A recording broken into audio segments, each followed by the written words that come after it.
Alhamdulillahi ala ihsanihi wa syukru lahu ala taufiqihi wa amtinanihi wa asyhadu an la ilaha illallah wahdahu la syarika lahu ta'ziman li sya'nihi wa asyhadu anna Muhammadan abduhu wa rasuluhu da'ila ridwani. Allahumma salli alaihi wa ala alihi wa ashabihi wa ikhwani. Para hadirin dan hadirat yang dimuliakan oleh Allah Subhanahu wa taala, demikian juga dari perwakilan pemerintah Pak Insinyur Bahrun hafizahullah taala, demikian juga para asatidzah, ada Ustaz Mudzakir hafizahullah taala, dan juga para ustaz-ustaz yang lain. Alhamdulillah kita bersyukur kepada Allah Subhanahu wa taala. Pada kesempatan pagi hari ini kita dipertemukan di masjid yang mulia ini dalam rangka untuk saling mengingatkan, karena tugas kita adalah saling mengingatkan di antara kita. Karena kita tidak akan selamat dari kerugian kecuali kalau kita saling mengingatkan. Allah Subhanahu wa taala berfirman, "Wal 'asr innal insana lafi khusr." Demi masa sungguhnya manusia seluruhnya tanpa terkecuali dalam kerugian. Illal ladzina amanu wa amilus solihat, kecuali orang yang beriman dan beramal saleh, wa tawassaw bil haqq, dan saling berwasiat dalam kebaikan, wa tawassaw bis sabr, dan saling berwasiat dalam kesabaran. Maka tidak mungkin seorang selamat dari kerugian kecuali terpenuhi 4 ciri tersebut. Beriman, kedua beramal saleh, ketiga tawasi bil haq, saling berwasiat dalam kebaikan, dan yang terakhir tawasi bis sabr, saling berwasiat dalam kesabaran. Pada kesempatan kali ini kita akan membahas tentang perkara yang sangat penting, saling mengingatkan di antara kita. Karena saya rasa banyak yang hadir sekarang ini sudah berkeluarga. Yang jomblo-jomblo kasihan ya tapi rata-rata sudah berkeluarga. Yang jomblo-jomblo masih menghayal, yang mudah-mudahan khayalan mereka diwujudkan oleh Allah Subhanahu wa taala. Dan kita tahu bahwasanya kehidupan kita banyak dalam keluarga. Benar, kita berinteraksi dengan tetangga, dengan teman-teman kerja, ya. Tetapi banyak waktu kita habiskan untuk berinteraksi dengan istri dan anak. Ya. Kita banyak di rumah, sehingga kita harus pandai-pandai memanage kegiatan kita sehari-hari di rumah. Yang perlu saya ingatkan bahwasanya kehidupan rumah tangga adalah ibadah kepada Allah Subhanahu wa taala. Dan dalil akan hal ini banyak. Bahkan saya punya pengajian khusus judulnya Pernikahan adalah Ibadah. Pernikahan adalah ibadah, ya. Sehingga seorang ketika menjalani kehidupan rumah tangga, dia harus sadar bahwasanya dia sedang beribadah kepada Allah. Makanya seorang lelaki bisa menjadi lelaki yang terbaik jika dia menjadi terbaik bagi istrinya. Khairukum khairukum li ahlihi. Sebaik-baik kalian, maksudnya di sisi Allah adalah khairukum li ahlihi, yang terbaik bagi istrinya, ya. Wa ana khairukum li ahli, dan aku adalah suami yang terbaik bagi istriku. Dan wanita kalau ingin masuk surga, hendaknya dia yang menjadi terbaik bagi suaminya. Ketika Rasulullah SAW bertemu dengan seorang wanita, Rasulullah SAW bertanya, "Adatu ba'lin anti?" Apa kau punya suami? Kata dia, "Ya Rasulullah." Ya. Kemudian Rasulullah bertanya, "Kaifa anti minhu?" Bagaimana sikapmu terhadapnya? Dia mengatakan bahwasanya, "La alu juhdan." Ya, saya berusaha untuk melayani suamiku kecuali yang aku tidak mampu. Maka Nabi SAW mengatakan, "Unzuri aina anti minhu fa innahu jannatuki wa naruki." Lihatlah bagaimana kedudukanmu di hati suamimu, sungguhnya suamimu adalah surgamu atau nerakamu. Sangat jelas dalam 2 hadis yang saya sebutkan tadi, bahwasanya kehidupan rumah tangga adalah salah satu cara untuk meraih surga yang tertinggi. Seorang laki bisa menjadi yang terbaik di sisi Allah dengan menjadi terbaik bagi istrinya, dan seorang wanita bisa menjadi terbaik di sisi Allah dengan menjadi yang terbaik bagi suaminya. Dan dalil akan hal ini banyak, bukan cuma itu saja. Cuma bahasan kita bukan itu. Bahasan kita pada kesempatan pagi hari ini adalah bagaimana masuk surga bersama keluarga. Hadirin dan hadirat yang dirahmati oleh Allah Subhanahu wa taala, di antara kebahagiaan yang dicita-citakan oleh banyak kaum muslimin adalah bisa masuk surga bersama anak dan istrinya. Saya tidak bilang semuanya karena sebagian orang tidak mau masuk surga sama istrinya, ada yang enggak mau. Karena saya tahu dari mana, karena saya pernah isi pengajian terus ada yang tanya lewat kertas. Dia bilang, "Ustaz, saya mau masuk surga tapi enggak mau sama istri saya." Mungkin dia takut diomelin di surga. Ini kenyataan. Berarti tidak semua orang ingin masuk surga dengan apa? Istrinya.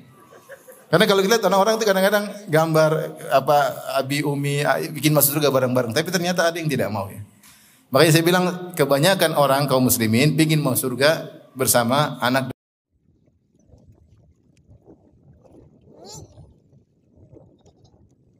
dan istrinya, kecuali segelintir orang ya. Tidak tahu di kolaka atau ada atau tidak. Ikhwan dan akhwat yang rahmati Allah Subhanahu wa taala, oleh karena di antara kesempurnaan nikmat surga adalah berkumpul dengan kerabat. Di antara kesempurnaan nikmat surga adalah berkumpul dengan kerabat. Karenanya Allah sebutkan dalam beberapa ayat tentang hal ini. Contohnya firman Allah Subhanahu wa taala tentang orang-orang yang menyambung silaturahmi, kata Allah Subhanahu wa taala, walladzina yasiluna ma amara Allahu bihi ayyusal wa yakhshawna rabbahum wa yakhafuna su'al hisab walladzina sabaru ibtigha'a wajhi rabbihim aqamus salata wa anfaqu mimma razaqnahum sirran wa alaniyah wa yadra'una bil hasani sayyi'ata ulaika lahum uqubad dar jannatu adnin yadkhulunaha wa man salaha min aba'ihim wa azwajihim wa dhurriyyatihim wal malaikatu yadkhuluna 'alaihim min kulli bab salamun 'alaikum bima sabartum fa ni'ma uqubad dar. Dalam surat Ar-Ra'd Allah menyebutkan tentang orang-orang yang menyambung silaturahmi, yang menunaikan janji kepada Allah Subhanahu wa taala, yang membalas keburukan dengan kebaikan, yang bersabar mencari wajah Allah Subhanahu wa taala, ulaika lahum uqubad dar, bagi mereka kesudahan yang indah, tempat tinggal yang indah, kata Allah jannatu adnin. Mereka masuk dalam surga yang abadi, yadkhulunaha wa man salaha min abaihim. Kemudian masuk bersama mereka juga orang tua mereka yang saleh, bapak mereka yang saleh, ibu mereka yang saleh. Wa azwajihim wa dzurriyyatihim. Demikian juga istri-istri mereka dan anak-anak mereka. Jadi Allah sebutkan di antara kesempurnaan nikmat surga adalah berkumpul dengan apa? Dengan keluarga. Ya. Bayangkan seorang kemudian seperti kita di dunia sekarang, kita terpisah dari orang tua kita. Ada di antara kita yang orang tua sudah meninggal, ada di antara kita anak yang sudah meninggal, ada di antara kita yang suaminya sudah meninggal, ada di antara kita istrinya sudah meninggal. Kemudian dia selalu ingin bisa bertemu dengan mereka. Bahkan kemarin ada yang tanya, "Ustaz, boleh enggak saya minta kepada Allah untuk mimpi dengan ketemu suami saya? Saya rindu sama suami saya." Saya ditanya. Jadi suaminya meninggal, terus dia, "Boleh enggak saya minta kepada Allah agar bertemu dengan suamiku meskipun hanya dalam mimpi?" Kenapa? Karena ingin berkumpul dengan suaminya. Bahkan ada banyak janda ya, tidak semua tapi banyak ya, yang tidak mau menikah lagi karena ingin bisa bertemu dengan suaminya yang sudah meninggal. Tidak mau. Ya, dan itu sudah dicontohkan oleh para sahabiat. Mereka tidak mau menikah lagi karena begitu sayang kepada suaminya. Contoh siapa? Contohnya istrinya Utsman bin Affan radhiyallahu taala anhu. Utsman bin Affan ketika wafat umurnya sudah sangat tua, entah 70-an entah 80-an. Sementara istrinya masih muda dan terkenal cantik jelita. Sehingga mulai dah ketika Utsman meninggal dunia, banyak orang yang kemudian mau melamar mantan istrinya tersebut. Bahkan disebutkan dalam sebagian riwayat mereka terkenal istrinya itu punya gigi yang indah. Maka dia patahkan giginya. Dan dia tidak mau ada yang mau melamar dia. Kenapa? Karena ingin bertemu dengan siapa? Utsman bin Affan. Padahal dengan jarak umur yang begitu jauh. Tidak lain karena cintanya yang luar biasa kepada Utsman bin Affan.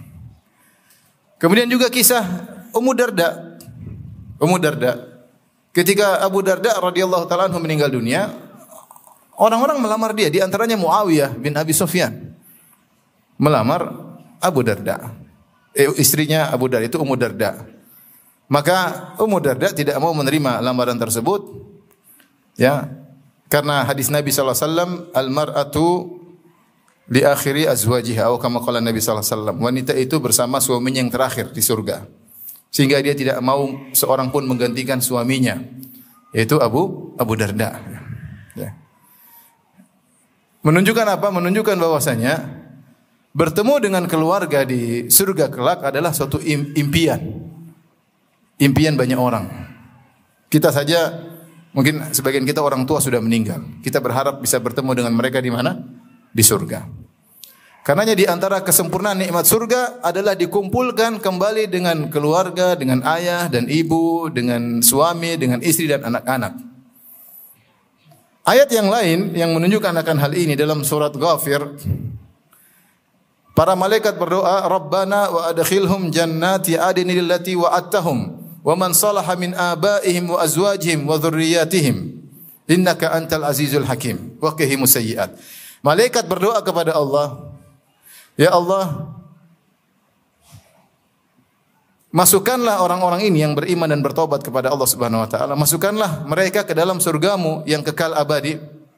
Demikian juga masukkanlah orang tua mereka yang saleh dan istri-istri mereka dan anak-anak mereka.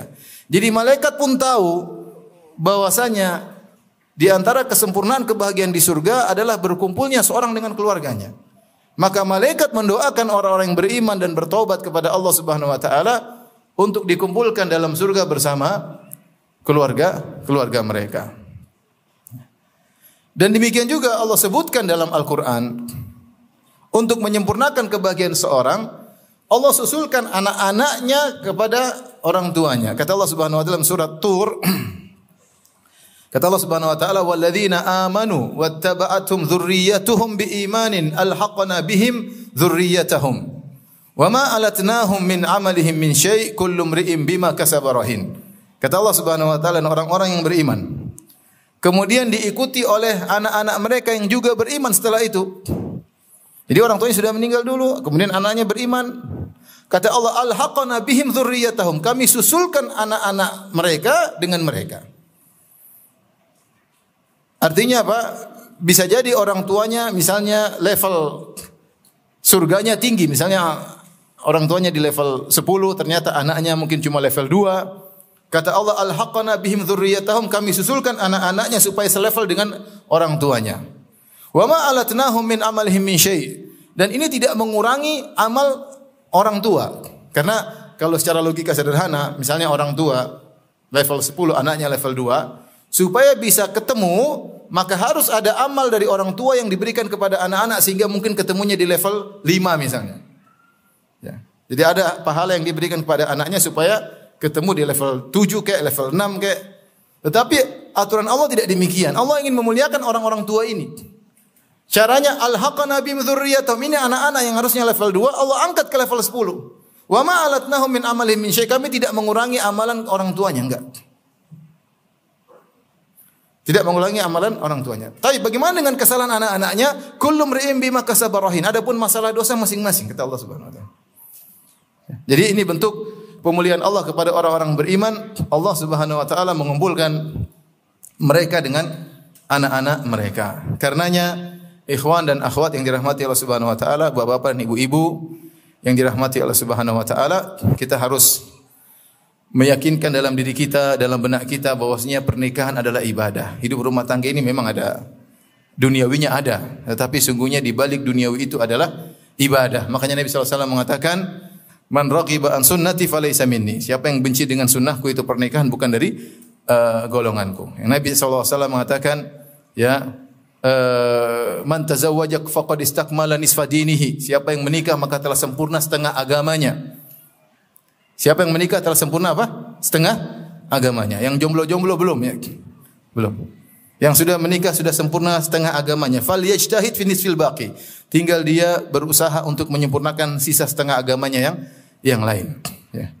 Kata Nabi SAW, salasatun haqqun 'ala Allahi aunuhum. 3 orang yang Allah wajib untuk membantu mereka. Di antaranya an-nakih yuridul afaf. Seorang yang menikah ingin menjaga harga dirinya. Jadi kalau ikhwan dan akhwat yang masih jombloan dan jomblowati, ya, kalau niatnya tulus, ikhlas karena Allah, insya Allah akan dimudahkan untuk apa? Menikah. Yang penting syaratnya jangan terlalu banyak pilih ya. Harus tahu diri ya. Sebagian ikhwan Masya Allah kalau menikah, syaratnya apa? Harus akhwatnya putih, tinggi, kemudian pintar, kemudian hafizah. Sementara dia hitam, pendek. Tidak punya hafalan. Kenapa kok begitu ya? Perbaiki keturunan Ustaz. Iya, tapi kamu tahu diri. Ada namanya tahu diri. Ada teman dulu seperti itu ya. Dia pasang syarat tinggi, cari akhwat. Enggak dapat-dapat. Akhirnya yang penting perempuan dia katanya. Jadi jangan terlalu banyak. Ya pokoknya soleha, oke, tertarik. Kalau enggak tertarik jangan dipaksa ya. Kalau kita lihat tertarik ya ngaca dikit ngaca. Oh, oke Mas. Bismillah. Jadi ikhwan dan akhwat yang Allah Subhanahu wa taala, ingatlah bahwasanya pernikahan adalah ibadah, maka jalani pernikahan tersebut dalam kondisi ihsan. Apa itu ihsan? Derajat tertinggi dalam agama, ada Islam, ada iman. Ihsan adalah an ta'budallaha ka'annaka tarahu. Engkau beribadah kepada Allah seakan-akan engkau melihat Allah. Fa illam takun tarahu fa innahu yarak. Kalau engkau tidak mampu melihat Allah, yakinlah bahwasanya Allah melihatmu. Jadi interaksi kita sehari-hari, kita tahu Allah sedang mengawasi. Kita chattingan sama istri, kita telepon sama istri, kita berbicara sama anak-anak, kita tegur anak-anak, kita tahu Allah sedang mengawasi. Sehingga kita senantiasa merasa beribadah kepada Allah Subhanahu wa taala. Baik. Di antara dalil yang menunjukkan bahwasanya seorang tidak boleh egois dalam masalah akhirat ya, adalah firman Allah Subhanahu wa taala, "Ya ayyuhalladzina amanu qu anfusakum wa ahlikum nar." Wahai orang-orang yang beriman, jagalah diri kalian dan juga keluarga kalian dari neraka jahanam. Allah tidak mengatakan ku anfusakum nara. Jagalah diri kalian dari neraka.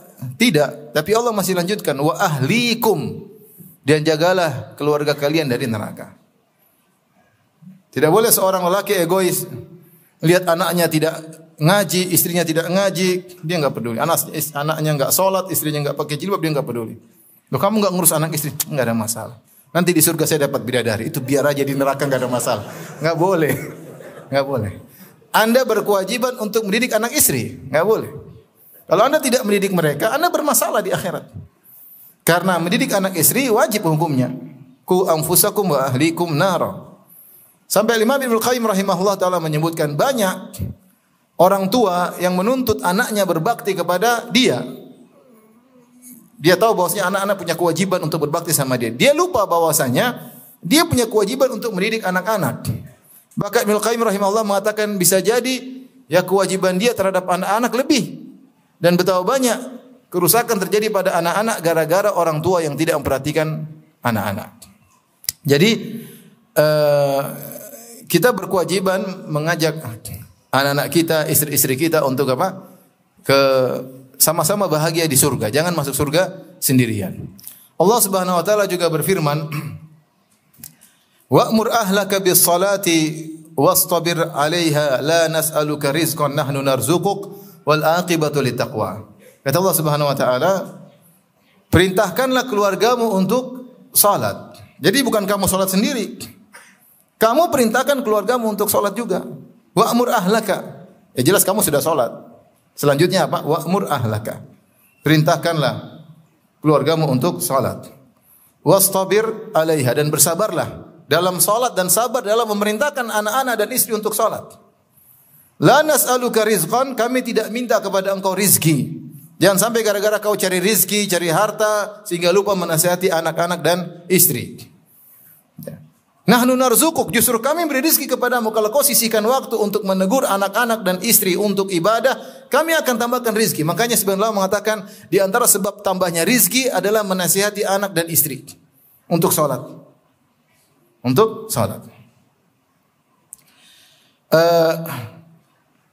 Saya punya istri saya, ibunya rahimahullah sudah meninggal ya.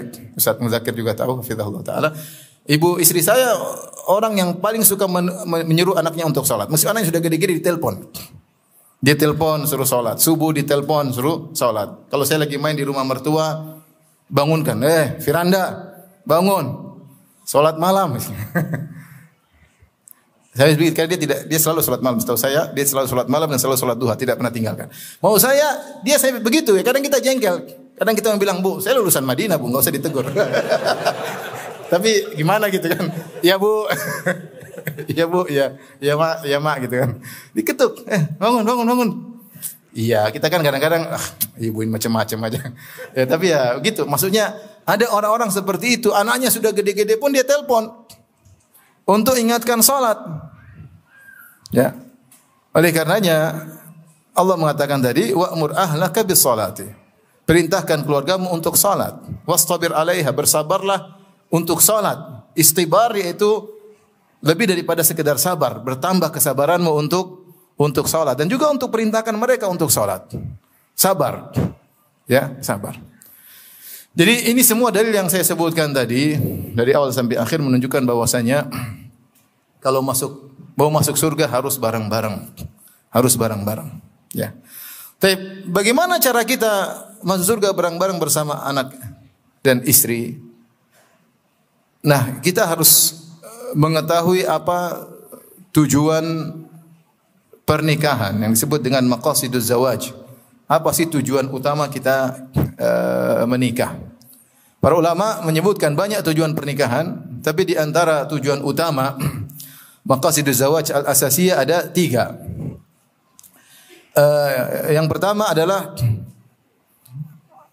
menundukkan pandangan, menjaga kemaluan. Ya. Karena kita hidup di zaman yang penuh dengan fitnah. Kalau tidak kita salurkan dengan cara yang halal, kita bisa terjebak dalam cara-cara yang haram. Ya. Dan ini di antara tujuan utama pernikahan. Yang kedua adalah untuk memunculkan mawaddah dan rahmah. Berusaha menimbulkan kebahagiaan rumah tangga dalam kehidupan rumah tangga antara kita dengan istri anak-anak. Dan yang ketiga tujuannya adalah untuk memiliki anak-anak yang saleh. Sebagai pejuang-pejuang yang akan meneruskan dakwah Islam atau paling tidak menyebarkan Islam, mengenalkan Islam kepada masyarakat. Ini 3 tujuan utama pernikahan. Ya. Mana yang jomblo sini? Sudah hafal belum tadi? Hah? Apa yang pertama tadi? Jomblo? Saya dulu pernah pengajian, terus saya bilang saya mau kasih hadiah kepada jomblo yang paling tua. Di sini ada jomblo yang paling tua. Ada enggak? Angkat tangan. Ada tidak? Enggak ada. Hah? Enggak mengaku. Ini. Baik. Jadi itulah tujuan utama pernikahan, kita berusaha mewujudkannya dalam kehidupan berumah tangga. Ini selalu di benak kita. Yaitu pertama, menundukkan pandangan, jaga kemaluan. Yang kedua adalah menumbuhkan kasih sayang di antara suami dan istri. Yang ketiga adalah untuk punya anak-anak yang berjuang untuk Islam, yang bermanfaat bagi Islam dan kaum muslimin. Tapi kita satu-satu, ya, pertama adalah tentang menundukkan pandangan, menjaga kemaluan. Ini berdasarkan nas nabawi. Rasulullah SAW pernah bersabda, ya ma'syarasy syabab man istata'a minkumul ba'ah falyatazawwaj. Wahai para pemuda, wahai para jomblo dan jomblowati, ya, wahai para jomblo, siapa di antara kalian yang mampu memiliki kemampuan al-ba'ah? Al-ba'ah yaitu maksudnya selain kemampuan berhubungan, dia juga punya kemampuan ekonomi. Falyatazawwaj. Maka hendaknya menikahlah. Ya, menikahlah. Kenapa? Fa innahu aghaddu lil basar, karena menikah lebih menundukkan pandangan. Bayangkan Nabi ucapkan ini 1400 tahun yang lalu. Yang di mana Islam tersebar di kota Madinah, yang tidak ada perempuan berkeliaran di mana-mana. Rasulullah masih mengatakan menikahlah untuk menundukkan apa? Pandangan. Wa ahsanu lil farj, dan untuk menjaga kemaluan. Faman lam yastati' fa alaihi bisiyam. Barang siapa yang tidak mampu maka hendaknya dia berpuasa. Kalau punya duit, uang panai terlalu tinggi, sabar, puasa ya. Puasa.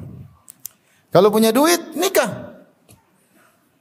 Ustaz, saya belum punya rumah, enggak apa-apa sewa, enggak harus punya rumah pribadi. Enggak apa-apa. Saya belum punya kendaraan, enggak apa-apa. Yang penting kamu punya duit, kasih makan istri bisa, nikah. Tapi tidak ada yang terima saya, itu masalahnya. Itu masalah. Karena saya sering sampaikan, zaman sekarang sudah tidak ada cinta buta lagi ya. Karena para wanita dan para ibu-ibu sudah ngerti membedakan antara motor dan mobil. Mereka tidak buta lagi untuk tahu motor yang mana, mobil yang mana. Yang kalau ngelamar bawa motor Yang bawa mobil langsung ditandai ya. Yang bawa motor apalagi kredit selesai. Jadi ini kenyataan pahit. Padahal dengan menikah Allah memberikan banyak rezeki. Yakunu fuqara yughnihimullahu min fadlih. Kalau mereka miskin, Allah akan berikan rezeki dengan sebab pernikahan. Tapi intinya yang punya kemampuan jangan ragu-ragu untuk menikah. Semakin antum wahai syabab, wahai para pemuda menunda pernikahan, maka semakin mudah terjerumus dalam maksiat. Apalagi zaman sekarang. Apalagi zaman sekarang tontonan, medsos, ya. Akhirnya melakukan hal yang haram, ya. Nonton film-film yang tidak benar, kemudian masturbasi dan macam-macam ini terjadi di kalangan para pemuda, ya.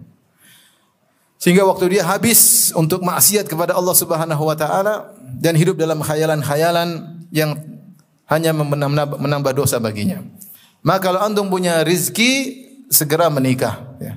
Segera menikah. Bismillah, berdoa kepada Allah Subhanahu wa taala, menikah dan insyaallah Allah akan beri kemudahan. Haqqun 'alallahi aunuhum, 3 orang yang Allah akan bantu dia, di antaranya an-nakih yuridul afaf, seorang yang menikah untuk menjaga harga dirinya, menjaga pandangannya, menjaga kemaluannya. Nah, tujuan ini hendaknya kita hadirkan baik suami maupun istri. Bahwasanya saya menikah dengan istri saya untuk menundukkan pandangan saya, menjaga kemaluan saya, dan saya menikah dengan istri saya juga untuk menundukkan pandangan istri saya dan juga menjaga kemaluan istri saya. Maka perkara ini meskipun agak sensitif tapi perlu diperhatikan. Masalah hubungan biologis, masalah ranjang, ini adalah kebutuhan yang sangat urgen dalam kehidupan rumah tangga, ya. Kebutuhan yang sangat urgen, ya. Kalau terutama pelayanan wanita terhadap suami, ya. Rasulullah SAW menekankan hal ini sangat banyak dalam hadis agar para wanita benar-benar berusaha membantu suaminya untuk menundukkan pandangannya. Maka dalam hadis kata Rasulullah SAW, "Idza absara ahadukum ra'atan falyati ahlahu." Jika salah seorang dari kalian melihat seorang wanita, pergilah ke istrinya segera, jangan tunda-tunda. Ya. Fa inna dzalika yaruddu ma fi nafsihi. Dengan dia mendatangi istrinya, gejolak yang ada di hatinya akan terselesaikan. Ini Nabi ucapkan di zaman itu yang maksiat tidak tersebar. Ada seorang laki-laki yang tahu-tahu dia melihat tanpa sengaja melihat seorang wanita, hasratnya bergejolak, segera kata Nabi, falyati ahlahu, segera pulang ke rumah. Jangan tunda-tunda, ya. Dan selesaikan hajatnya, ya, sehingga apa yang mengejolak di hatinya bisa tersalurkan dengan baik. Itu Nabi ucapkan 1400 tahun yang lalu, bagaimana lagi dengan zaman sekarang? Ibu-ibu bayangkan bagaimana suami-suami ibu-ibu kerja misalnya di kantor.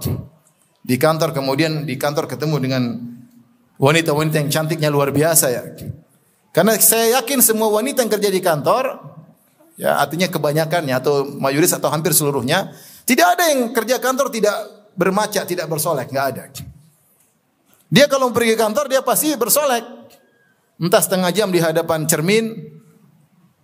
Untuk apa? Untuk dilihat oleh suami anti.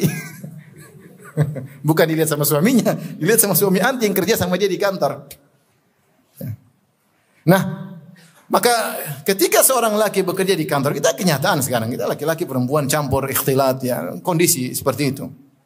Kemudian dia teman kantornya seorang wanita yang kemudian bersolek, kemudian kalau bicara senyum melulu, ya. Ya tentu dia bisa saja tergoda dan sangat mungkin dapat tergoda. Makanya terjadi banyak perselingkuhan di perkantoran, banyak. Entah perkantoran banyak. Pokoknya ada ikhtilat laki-laki perempuan biasa terjadi perselingkuhan. Oleh karenanya, ketika suami anti di kantor melihat wanita yang Masya Allah seperti itu, kemudian dia pulang, dia dapat istrinya tidak merias diri, tidak bersolek, ya. Kasihan, repot, ya. Nabi tadi bilang apa sunnahnya? Kalau kamu melihat seorang wanita, segera pergi ke istrimu. Jadi tidak apa-apa, bapak misalnya kerja di kantor, kemudian jam 12 siang tergerak, segera pulang ke rumah. Enggak apa-apa, sunnah Nabi. Kenapa? Sunnah Nabi, mama. Umi sunnah Nabi. Bu sunnah Nabi. Kata Nabi SAW. Kamu lihat apa tadi? Saya enggak melihat, terlihat. Ya, saya pulang ke rumah, ya. Jadi segera.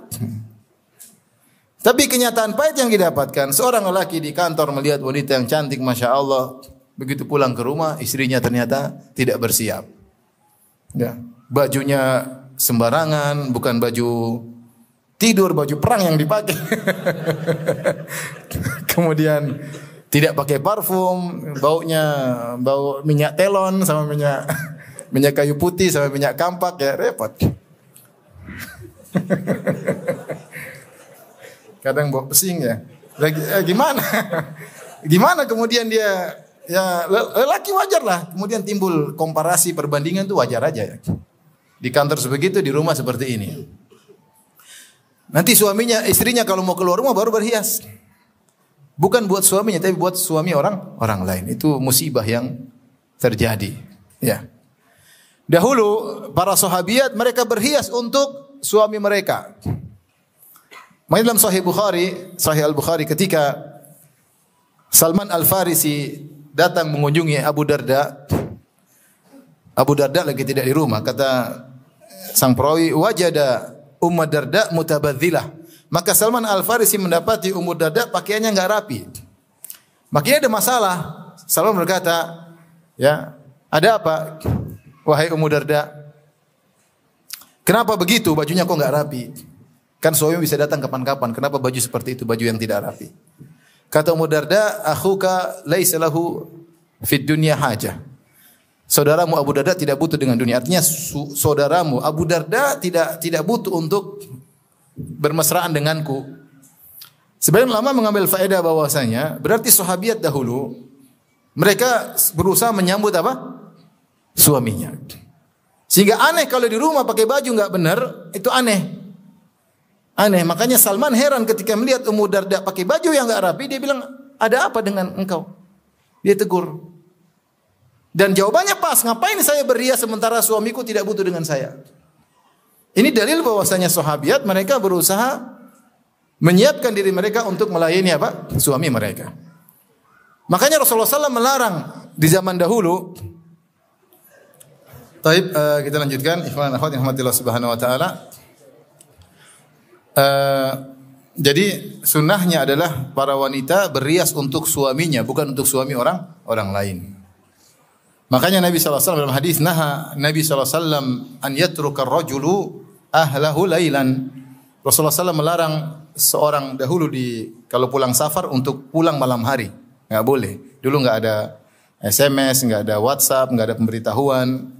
Jadi enggak boleh kita pulang surprise tiba-tiba ketuk pintu masuk ke rumah. Dulu dilarang seperti itu. Kalau sekarang ada pemberitahuan, bisa telepon, bisa apa. Kenapa kata Rasulullah SAW? Hatta tamtashita asy-sya'ithah wa tuhiddal mughibah. Agar wanita yang rambutnya masih semrawut bisa sisiran, dan mohon maaf wanita yang bulu kemaluannya belum dicukur hendaknya dicukur. Sehingga ketika dia menyambut suaminya dalam kondisi terbaik, ya. Kenapa kata Rasulullah SAW memotivasi seorang wanita untuk melayani apa? Suaminya. Ini musibah di zaman ini kebalik, ya. Wanita kalau mau keluar rumah, Masya Allah, ya, berhias, bersolek di hadapan cermin sampai setengah jam, seperempat jam, ya. Kemudian keluar ketemu lelaki bukan suaminya. Tapi kalau sama suaminya tidak bersolek. Ini kesalahan fatal. Maka saya memberi nasihat kepada para ibu-ibu, para wanita untuk bersolek dengan niat karena Allah untuk suaminya. Jadi belajar bagaimana bersolek di hadapan suami. Dan saya minta kepada para suami jangan pelit kasih uang untuk ke salon. Jadi istrinya suruh cantik, kamu cantik, harus begini. Begitu istrinya minta duit, Abi minta duit ke salon. Abi kona'ah, enggak apa-apa, begitu aja enggak apa-apa. Pelit bukan kona'ah. Ya alhamdulillah bisa ke salon juga yang bertingkat-tingkat. Kalau punya duit banyak enggak ada masalah. Tapi kalau duit sedikit ya salon yang penting harum, tidak bau ketek, yang penting bisa melayani suami. Jadi itu perkara yang penting karena itu membantu menundukkan pandangan suami. Makanya dalam hadis riwayat Ahmad, dalam Musnad Al-Imam Ahmad, ketika Nabi SAW ingin menikahi seorang wanita, Rasulullah SAW mengutus Ummu Sulaim radhiyallahu taala anha untuk mengecek wanita tersebut. Apa kata Nabi sallallahu alaihi wasallam? Hendaknya unzuri ila urqubaiha wa shummi awaridha. Kata Nabi sallallahu alaihi wasallam, lihatlah di atas tumit kaki, lihat bentuknya bagaimana. Wa shummi awaridha, dan ciumlah di sekitar mulutnya.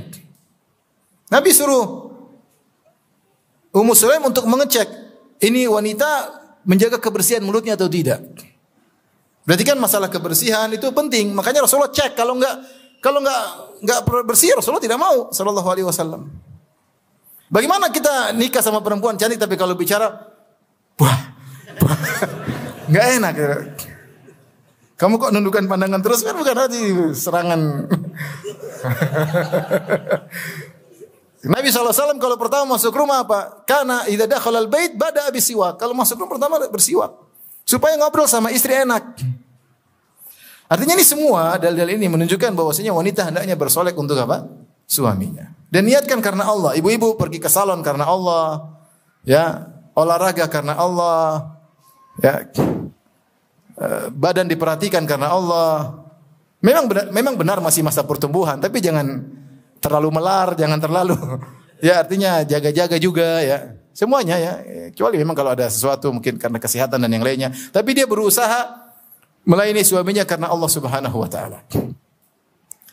Dan kalau suami lagi berhasrat pengin hubungan biologis, maka wajib bagi wanita untuk memenuhi hasrat suami tersebut. Ya. Ini kelihatannya saru atau kelihatannya tabu, tetapi ini dibahas oleh Nabi sallallahu alaihi wasallam. Subhanallah, padahal di zaman Nabi mungkin fitnah wanita tidak begitu banyak. Kita baru sadar di zaman kita fitnah wanita luar biasa. Ya. Di mana-mana wanita diumbar auratnya. Wanita menjadi barang dagangan. Mau iklan apa saja isinya wanita.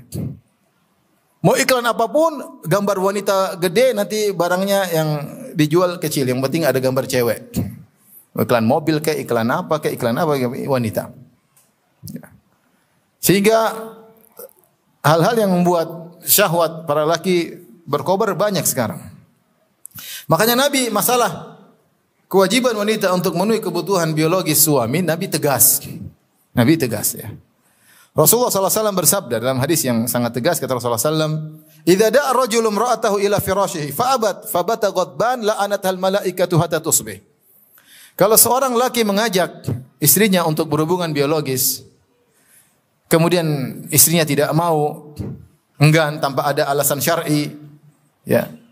Fabata ghadban, kemudian suaminya tidur dalam kondisi jengkel. Dia ambil bantal kemudian dia peluk kuat-kuat. Jengkel.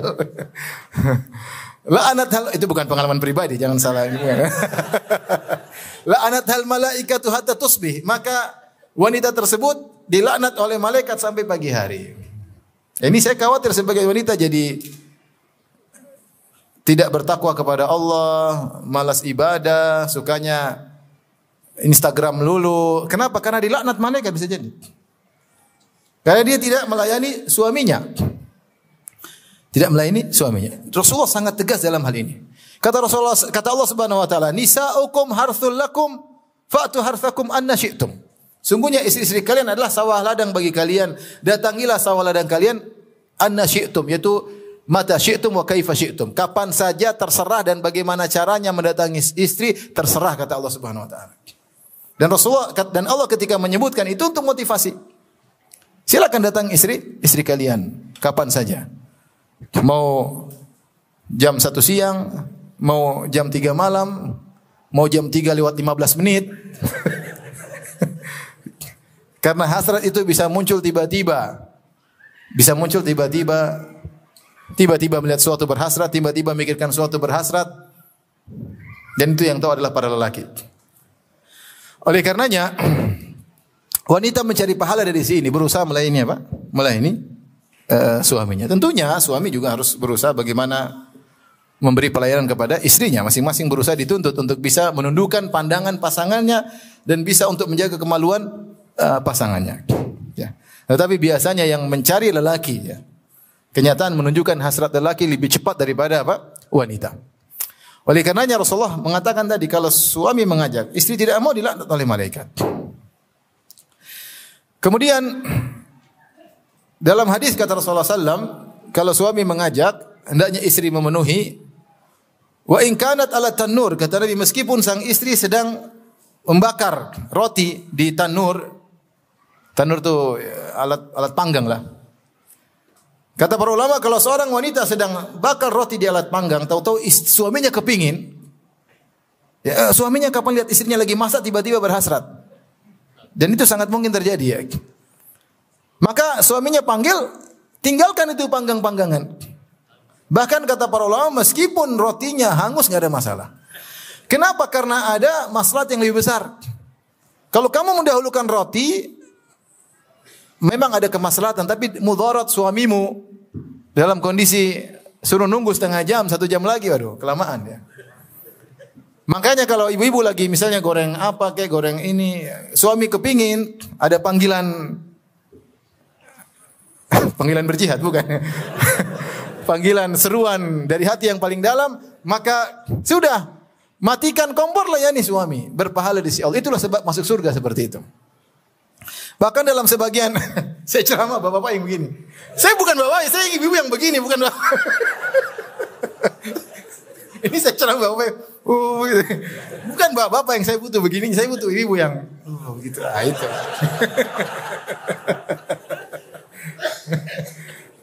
Dalam riwayat yang lain kata Nabi SAW, wa in kanat ala qatab. Meskipun sang istri sudah berada di atas kotab. Kotab ada yang mengatakan dalam kondisi mau melahirkan, ada yang mengatakan kotab sudah di atas pelana onta ya. Kalau wanita sudah di atas kendaraan kemudian suaminya berhasrat, maka dia segera turun melayani suaminya. Artinya dia punya keperluan ingin pergi, ketika suaminya berhasrat, maka keperluan suaminya lebih utama. Jadi kalau ibu-ibu mungkin pesan apa, Grab atau apa mau pergi, atau istri suami kepingin, sudah Grabnya kasih duit suruh pergi, ibu layani suami. Ya. Ini menunjukkan Rasulullah SAW memberi stressing atau penekanan yang kuat dalam masalah ini. Saya bayangkan itu 1000 tahun yang lalu Rasulullah SAW sudah ngomong begini seakan-akan itu namanya wahyu ya. Dan benar zaman sekarang wanita menjadi barang dagangan, aurat terumbar di mana-mana ya. Maka bantulah para ibu-ibu, bantulah para suami untuk menundukkan pandangan. Bantulah para suami untuk menundukkan pandangan dengan berhias untuk mereka, melayani mereka ya. Demikian juga para laki berusaha untuk melayani istri-istrinya. Taib, ini tujuan utama pernikahan adalah menundukkan pandangan, menjaga kemaluan. Maka kita punya kaidah fiqhiyah di mana para ulama mengatakan al-wasail laha hukmul maqasid, bahwasanya sarana itu hukumnya seperti tujuan. Kenapa saya sampaikan ini? Saya ingin menyampaikan bahwasanya setiap yang ibu-ibu lakukan, kegiatan apapun dalam rangka untuk mencapai tujuan yang baik. Saya ingin melayani suami saya ingin menundukkan pandangan suami saya tidak ingin suami saya matanya jelalatan ya. Maka semua kegiatan yang dilakukan berpahala. Seperti mungkin dia olahraga, mungkin dia bersolek, mungkin dia menyiapkan tempat tidur yang rapi, mungkin dia pakai parfum menyambut suaminya. Semuanya tujuannya agar bisa menundukkan pandangan suaminya, maka semua kegiatan yang dia lakukan yang asalnya duniawi berpahala di sisi Allah Subhanahu wa taala. Berpahala di sisi Allah Subhanahu wa taala. Sampai-sampai Nabi melarang seorang wanita berpuasa kecuali diizinkan oleh suaminya. Artinya ada pilihan. Wanita puasa sunnah, tahan lapar dari pagi sampai terbenam matahari. Pilihan kedua melayani suami. Ya mungkin tergantung berapa lamanya ya masing-masing. Mau setengah jam, mau 15 menit, mau 1 jam. Ternyata mana lebih besar pahalanya? Lebih besar pahala melayani suaminya daripada dia puasa dari pagi sampai maghrib. Saya ingin sampaikan bahwa saya melayani suami itu berpahala. Sampai Rasulullah melarang seorang wanita kalau suaminya lagi di rumah berpuasa sunnah kecuali dengan izin suaminya. Kenapa? Karena suaminya bisa jadi tidak mengizinkan karena ingin dilayani. Maka lebih baik melayani suami daripada berpuasa sunnah kalau suami tidak mengizinkan. Jadi ini adalah ibadah kepada Allah Subhanahu wa taala, melayani apa? Suami. Saya ingatkan kembali seluruh sarana yang bisa mengantarkan seorang wanita menundukkan pandangan suaminya, maka berpahala di sisi Allah Subhanahu wa taala, karena al-wasail laha hukmul maqasid, bahwasanya wasilah-wasilah itu hukumnya sama seperti tujuan. Baik, ini yang tujuan pertama adalah pernikahan menundukkan pandangan dan menjaga kemaluan. Yang kedua, agar menjadikan kehidupan rumah tangga kita adalah ibadah, setiap detik-detik yang kita lewati adalah argo pahala bagi kita, adalah menumbuhkan cinta kasih antara suami istri. Ini juga perkara yang sangat penting. Allah mengatakan, wa min ayatihi an khalaqa lakum min anfusikum azwajan litaskunu ilaiha wa ja'ala bainakum mawaddatan wa rahmah inna fi dzalika la ayatin liqaumin yatafakkarun.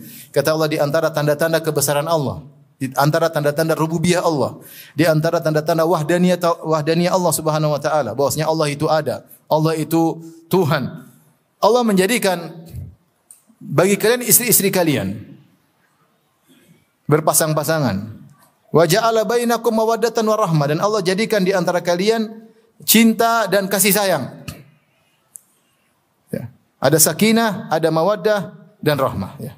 Orang singkat sekali samawa, ya. Sakinah, mawaddah dan apa? Rahmah. Ada ketentraman, ada cinta, mawaddah, ya. Itu berkaitan dengan hasrat, dan ada rahmah, kasih sayang. Dan Allah sebutkan inna fi dzalika la ayat. Sungguh ketenangan, sakinah, mawaddah dan rahmat adalah tanda-tanda kebesaran Allah Subhanahu wa taala. Ini menunjukkan bahwasanya di antara tujuan pernikahan adalah menumbuhkan tiga perkara ini. Kita berusaha menumbuhkan cinta kasih antara suami dan istri. Semua perkara yang bisa menumbuhkan cinta kasih suami istri maka bernilai ibadah.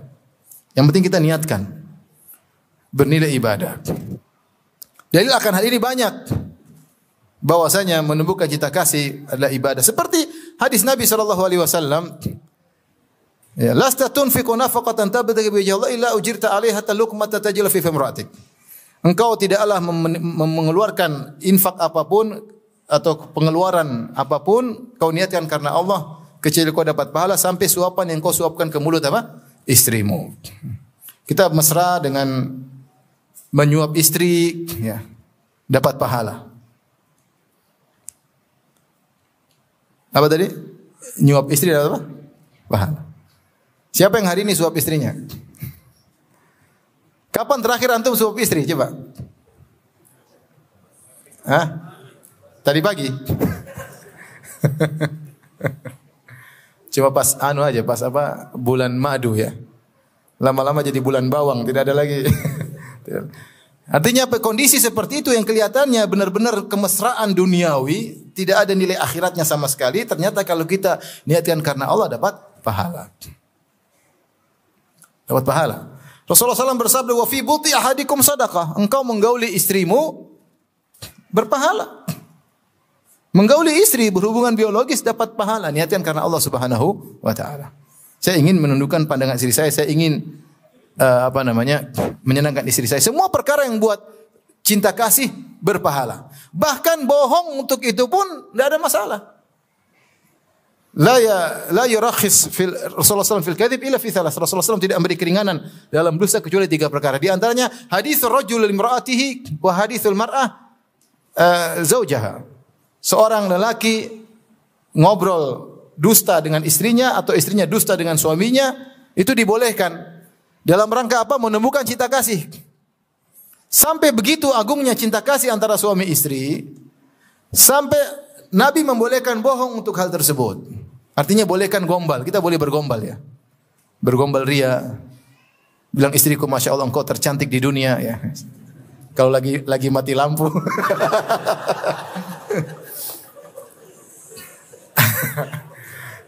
Maksudnya kita boleh bilang Masya Allah. Istri juga bilang Masya Allah mas ganteng sekali Masya Allah. Hari ini Masya Allah. Sayang hari ini sayang kelihatan cantik banget. Emang kemarin-kemarin gak cantik? Enggak, cantik juga. Cuma sekarang lebih. Pandai-pandailah berkata-kata, bertutur kata manis, ya. Antum dulu waktu masih jahiliyah pacaran pintar bikin puisi. Begitu nikah puisi semua hilang. Gak ada lagi. Mesra-mesraan.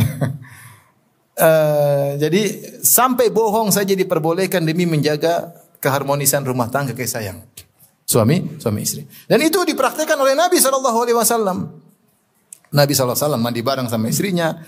Dan sudah kita bahas ini pembahasan khusus bagaimana sikap Nabi terhadap istri-istrinya. Dalam Sunan Abi Daud Rasulullah SAW kalau ingin ke masjid Rasulullah SAW cium istrinya dulu baru ke masjid. Masya Allah.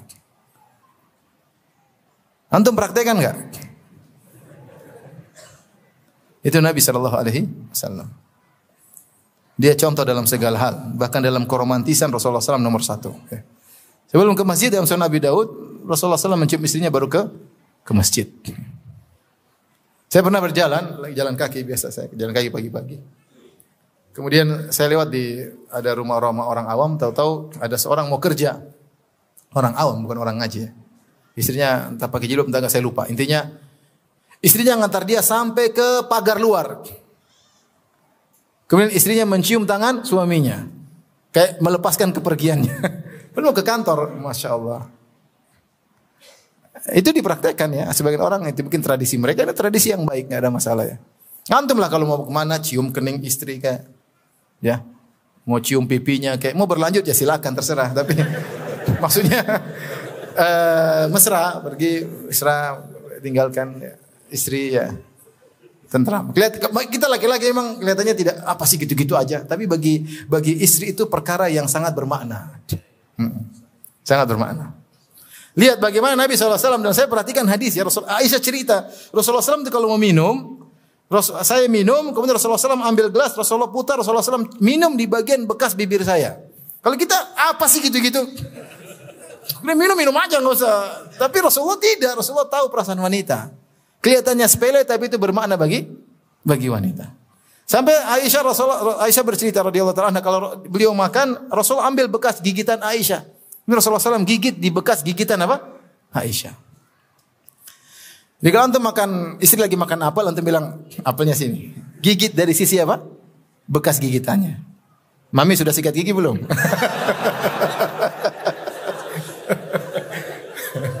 Kalau sudah, papa mau gigit dari sisi. Kalau belum, dari sebelahnya. Tapi intinya segala yang kita lakukan yang menemukan kasih sayang semuanya berpahala, Ya. Jadi ucapan-ucapan mesra, nggak ada salahnya istri antum tidur, antum ambil selimut, tutupin. Ya masa antum nggak bisa romantis, masa nggak bisa sih? Ya, kenyataannya sulit ya. Jangan kaku-kaku ya. Wanita butuh butuh yang seperti itu ya. Ya. Makanya saya sering sampaikan, lakukan sunnah Nabi, mandi bareng sama apa? Istri. Nanti pulang mandi bareng sama istri, jangan lupa ya. Jangan lupa. Hah? Sayang kita mandi bareng. Istri juga ngajak, Mas kita mandi bareng Mas. Kamu kayak sinetron aja. Enggak, ini bukan sinetron. Ini sunnah Nabi SAW. Jadi ingat, semua perkara yang menurut kita sepele, tapi menumbuhkan kasih sayang berpahala. Saya dengar dari Syekh Abdul Razak hafizahullah taala bahwasanya Syekh bin Baz rahimahullah taala, beliau orangnya buta, tapi istri beliau kalau enggak salah 2 atau 3 saya lupa ya. Dan beliau kalau berdakwah, kan beliau sibuk dakwah ke sana kemari. Kalau tiba di satu tempat, beliau telepon istri beliau. Saya lagi di sini. Karena kita tidak seperti wanita. Wanita pengin tahu kita di mana. Apa kegiatan kita ya? Dia pengin tahu. Kita kabarkan lagi di sini sampai di sini, alhamdulillah selamat ya. Ya. Tenang ya. Dan itu kadang kita bilang udah biasa aja, tapi wanita memang begitu. Saya contoh sama istri saya, ini kesalahan saya. Maksud saya sering kalau mau pengajian saya matikan HP biar tidak diganggu. Dan saya lupa bilang saya mau pengajian. Kemudian istri saya telepon nggak nyambung-nyambung, dia gelisah. Telepon teman saya, telepon kameramen, Ustaz lagi di mana? Kok nggak diangkat-angkat teleponnya ya? Padahal lagi apa? Pengajian.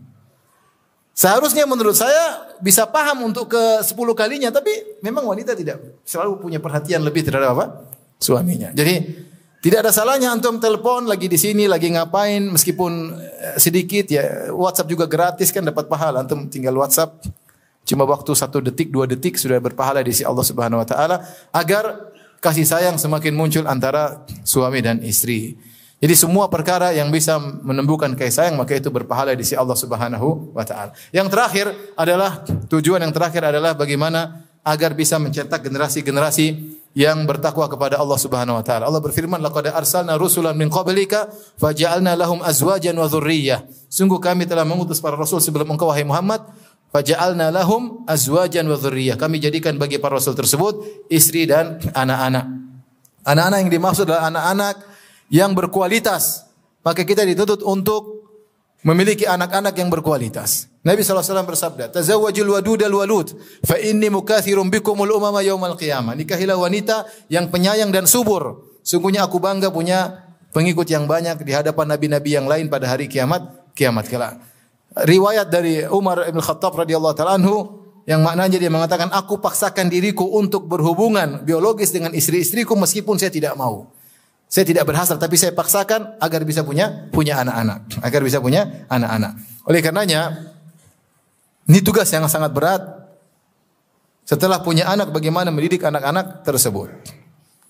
Dan itu butuh perjuangan luar biasa, kerjasama yang luar biasa antara suami dan istri. Di antara sebab terbaik agar anak-anak kita menjadi anak yang soleh, ya, bagi para jomblo-jomblo, cari wanita yang soleha. Karena tidak ada yang bisa menangani pendidikan anak-anak seperti ibu yang apa? Yang baik. Pengaruh ibu luar biasa dalam agama seorang anak, ya. Jadi bahkan para ulama menyebutkan di antara hak anak sebelum dia lahir, bapaknya pilih ibu yang baik. Di antara hak anak sebelum dia lahir, bahkan sebelum ada benih, ya, sang suami atau sang lelaki memilih ibu yang baik yang bisa menjadi ibu sang anak. Jadi memilih itu disunahkan memilih wanita yang soleh. Kata Nabi sallallahu alaihi wasallam, "Fadhfar bi dzati din taribat yadak." Pilihlah wanita yang soleh, kalau tidak engkau akan merugi. Kemudian di antara sebab adalah ketika berhubungan jangan lupa baca doa. Apa doanya berhubungan sama istri? Antum hafal tidak? Apa doanya coba? Bismillah. Bismillah, Allahumma janibna syaitan wa janibi syaitana ma razaqtana. Ya Allah, jauhkanlah kami dari syaitan. Ya, bukan cuma jauhkan kami, tapi jauhkan keturunan kami juga dari apa? Syaitan. Sehingga anak ini insya Allah kalau dia lahir, dia akan menjadi anak soleh. Meskipun mungkin dia nakal awalnya, meskipun intinya kesimpulannya dia soleh nanti. Intinya kesimpulannya dia akan soleh. Meskipun mungkin dia sempat nakal, meskipun dia insya Allah kalau setan menggodanya tidak akan memberi kemudaratan yang berlanjut. Karena Rasulullah mengatakan kalau dilahirkan dia tidak akan diberi kemudaratan oleh apa? Syaitan. Rasulullah mengatakan maksudnya dia kesimpulannya akan menjadi anak yang soleh. Suatu hari dia akan menjadi anak yang soleh. Maka jangan lupa kalau berhubungan baca doa. Antum berdoa, istri juga apa? Berdoa. Ya. Berdoa agar dijaga oleh Allah Subhanahu wa taala. Kemudian kalau anak sudah lahir, antum berdoa kepada Allah Subhanahu wa taala. Itu ciri-ciri para nabi, mereka mendoakan anak-anak mereka. Nabi Ibrahim Allah abadikan doanya, ya. Bagaimana berdoa agar menjadikan anak-anaknya menjadi anak-anak yang saleh. Rabbi ja'alni muqimas salati wa min dzurriyyati. Ya Allah, jadikanlah aku penegak salat dan juga anak keturunanku. Nabi Ibrahim berdoa, wa junubni wa bani an na'budal asnam. Ya Allah, jauhkanlah aku dan anak keturunanku dari kesyirikan kepada Allah Subhanahu wa taala. Ya. Rabbi hablihi minas salihin. Ya Allah, anugerahkanlah aku anak yang saleh. Ya. Dzurriyyatan thayyibah. Ya Allah, anugerahkan kepadaku keturunan yang baik. Itu ciri-ciri orang-orang saleh, wanita-wanita salehah berdoa agar mendapatkan anak yang baik. Jadi, sebelum anak itu lahir berdoa, setelah anak itu lahir berdoa. Dan di antara cara ciri-ciri ibadur rahman yang Allah jamin mereka dalam surga, kata Allah, walladzina yaquluna rabbana hab lana min azwajina wa dzurriyyatina qurrata a'yun waj'alna lil muttaqina imama. Dan orang-orang yang berdoa kepada Allah, ya Rabb kami, anugerahkanlah kepada kami istri-istri yang salehah dan anak-anak yang saleh yang menjadi qurrata a'yun, penyejuk pandangan kita. Jadi sisihkan waktu untuk berdoa.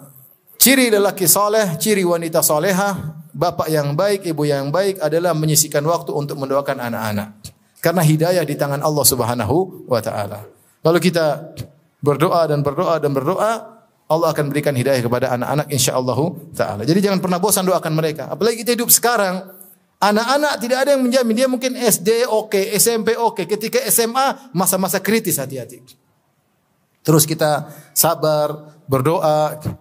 Karena kita tidak mampu untuk mengawasi mereka 24 jam, enggak mampu. Yang bisa mengawasi mereka, membimbing mereka adalah Allah Subhanahu wa taala. Makanya kita perkuat doa. Perkuat doa. Kemudian kita sendiri harus bertakwa kepada Allah. Kalau kita tidak bertakwa kepada Allah, ya anak-anak sulit. Ya. Contoh misalnya seorang wanita hobinya main HP, nonton HP, anaknya juga begitu sama. Anak juga nanti begitu. Nah, kita laki-laki jaga diri, jaga pandangan, bertakwa kepada Allah, pergi ke masjid, baca Quran, agar anak-anak kita juga begitu. Ya. Kalau kita pingin anak kita soleh, sementara kita badung, ya repot ya. Kamu ke masjid, kitanya enggak ke masjid. Enggak boleh merokok, kitanya sendiri apa? Merokok. Apa itu nonton-nonton gitu? Kita sendiri nonton. Sini. Nonton bola, nonton bareng bola. Anak aja nonton bola sampai subuh bablas, ya repot. Jadi di antara sebab anak kita soleh, kita sendiri harus bertakwa kepada Allah Subhanahu wa taala. Baik, demikian saja ikhwan dan akhwat yang dirahmati Allah Subhanahu wa taala. Intinya ini hanya sekedar usaha-usaha, teori-teori yang bisa kita lakukan. Semoga Allah memasukkan kita dan anak-anak kita dan istri-istri kita bersama di surga kelak. Amin ya rabbal alamin. Tapi demikian saja apa yang saya sampaikan, kurang lebihnya mohon maaf.